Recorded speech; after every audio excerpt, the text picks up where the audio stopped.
আজকে দেখাবো আমরা ডে 3। তো ডে 3-র মধ্যে আমাদের আছে লেগ। তো লেগে ফার্স্টে আমরা শুরু করব ওয়ার্ম আপ হিসেবে সাইকেলিং। তো সাইকেলিং এ আমরা 5 মিনিট করব লেগটা মানে ফ্রি হওয়ার জন্য প্লাস অ্যাক্টিভ হওয়ার জন্য। এখন আমরা ফার্স্ট ওয়ার্কআউট করব লেগের স্কোয়াট, ফ্রি হ্যান্ড স্কোয়াট। এটা আমাদের বিগিনারদের জন্য, শুরুতে আমরা ফ্রি হ্যান্ড স্কোয়াট করাই। এটা এখন আমাদের অনেক দেখাবে। হ্যাঁ সুন্দর, একটু পাটা ক্লোজ করো। যে এখন আমরা সেকেন্ড ওয়ার্কআউট দেখাবো। সেকেন্ড ওয়ার্কআউট যেটা মারবো এটা মেশিন লেগ এক্সটেনশন।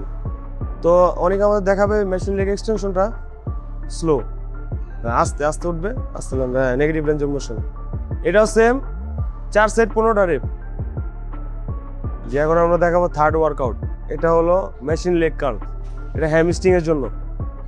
তো বিগিনারদের হ্যামস্ট্রিং উইক থাকে, এই কারণে আমরা লেগ কার্লটা বানাই। এটা slow, negative range of motion, slow. Full নামাইবা না, এই এটা টেনশন থাকবে। হ্যাঁ ফুল স্কুইজ, আস্তে আস্তে রিলিজ হবে।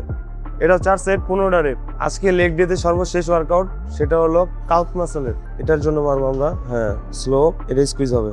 হ্যাঁ সুন্দর। এটা সেম 4টা সেট হবে 15টা রেপ।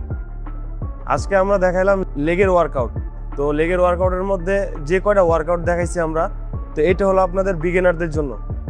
তো আজকে লেগ ডে গেল। এইভাবে আমরা টোটাল 3টা সেশন দেখালাম, চেস্ট, ব্যাক এবং লেগ। তো ফার্স্ট অফ অল একটা জিনিস মনে রাখবেন, বিগিনারদের জন্য হেভি ওয়েট না। বিগিনারদের জন্য তারা ফর্ম বুঝবে, কিভাবে ওয়ার্কআউট করতে হয় এগুলো শিখবে।